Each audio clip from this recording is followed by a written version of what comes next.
for a short period of your life and you say, hey, I've never really been really disciplined to enter my food in and just see what's happening. I'm not saying like, hold yourself to some extreme diet or get crazy about weighing and measuring it, but just track so you have a really good understanding of what you are consuming and what you're not consuming on a daily basis so that you can make this evaluate what we're going to go, the 5 things you're going to go over right now. Like if you're not doing that first, it makes these things really difficult to evaluate. Well, that speaks very, very well to the first point, which is this is the first place you would look. It's the most obvious, which is that your calories are too high. Now, a lot of people are like, well, duh, if my weight loss is stalled and my fat loss is stalled and it's a real plateau, then yeah, and my calories are high. No, it's not. I know it sounds easy and simple. No, but here's where it not gets that cut and dry all the time. No, and here's where it gets real challenging is that people will do like really well. And what I mean by well is they'll plan their meals. They know what they're eating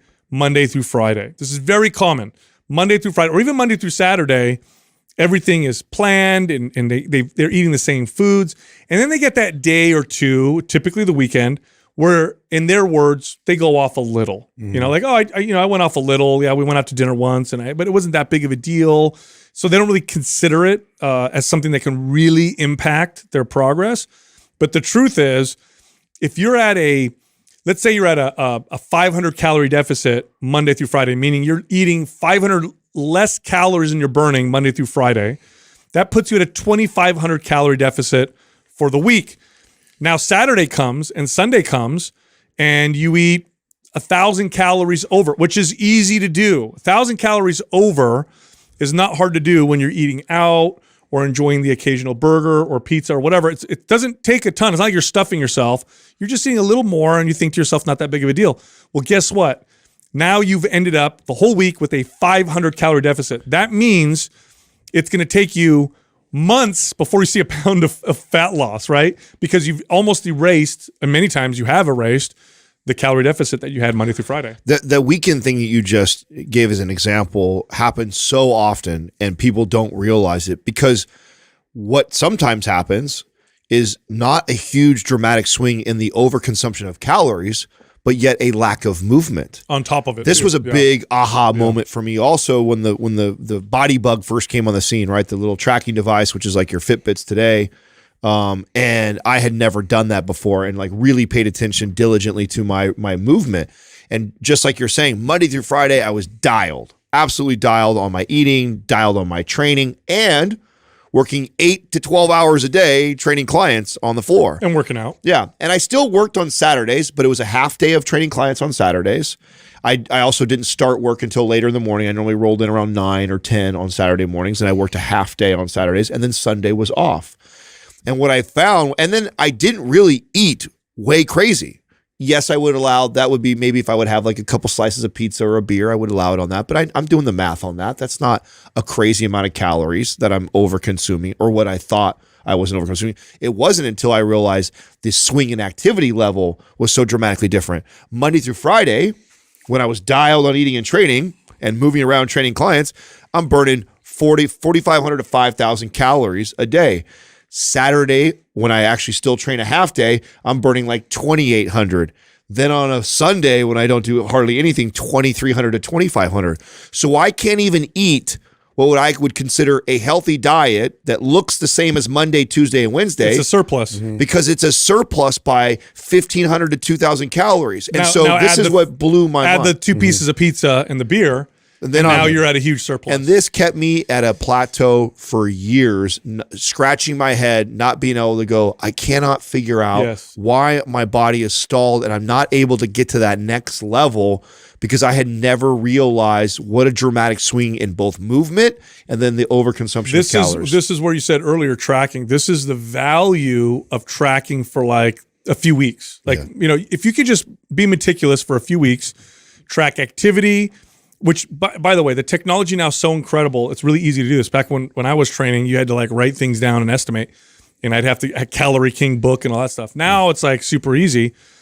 Track and then see for yourself because there's nothing worse than the mystery of what the hell's going on. Well, that's the thing. It's like you said in the beginning, it's not as straightforward as you would hope it would be. And this is something I found with a lot of my clients that had tendencies to eat out a lot, or just order things at work, or bring things in that they were thought that in their mind they're making healthier choices, right? So if I'm making a healthier choice and I'm not having something that looks like a burger, looks like a pizza, looks like an obvious thing like that, but still is very calorie dense. And this happened a lot of times too, like especially when you go out to eat and there's this big bowl of salad. But now I'm just doing this big bowl of salad, but yet I have cheese, I have bacon, I have croutons, I have like dressing, like, and the calorie amount in total is actually exceeds a lot of times like some of these other foods that you may deem this is more of a junk food item. Have you ever noticed that? Do you know that like a Jack in a Box salad is higher calorie than like their ultimate bacon cheeseburger meal? Bro, there you go. Go to the Cheesecake Factory. Factory. Go to the Cheesecake Factory. Their salads are like 2,000 calories. Yeah. More than. Or how about this? People still think salad though. Like I got to eat healthier salad. Or I mean, this would happen to me. I would order the salad with the meat, and then I'd have some chips, because they give you the tortilla chips before, and I didn't really count that. And then you end up counting. I'm like, I could have got a burrito for everything that I ate. Doug and I were in Utah about a month ago, and we went to a Mexican restaurant that Brooke took us to, and they served instead of chips, they served like fried tortillas. And then you break it with your finger, and then you use it like a chip. Mm-hmm. And Doug said something that I thought was really interesting. I'm like, oh man, you're fucking right? So we're sitting there, and so they send it like a stack like this, and so you get this corn tortilla that's fried, and then you break it, then you eat it like a chip. And what he said was just like, boy, it really highlights how many full tortillas you actually eat, because you get it when you're eating when you're just sitting there snacking on chips. Because I must say, like 4 tortillas. Oh no, I ate like 12. I mean, it was way more than that, and that didn't feel like a lot of chips. But when you got it served that way, you're not used to seeing it. And then you would break it, then you'd use it as a dip. And I thought, oh wow, that really did highlight how much of that you're having. Which is another reason why I think people come in so high is just they underestimate what it is they're consuming. And sometimes it's not all their fault either, right? So this is one of the bad parts about all the menus that have the calories on it now. Mm-hmm. So you go somewhere, and I'll pick on Chipotle, but this applies to anywhere. You go somewhere and it says that the chicken burrito bowl is 480 calories. Well, first of all, I've talked about before that FDA allows Chipotle to be off by 20%. And by the way, if a restaurant considers themselves a health restaurant like Chipotle does, they are going to always lean on the light side of calories. They're not going to overestimate their calories. It's not a selling point to be like, we have higher calories. No, it's a selling point that it's low calorie and tastes amazing. So they're always going to hang on the low side. Now, FDA only requires that they're within 20% of what the recipe calls for. What we know is that it's some 17-year-old kid who's scooping in the line, and some kids got a heavy hand, some kids don't. So the inconsistency of what exactly, and they don't have to account for that error.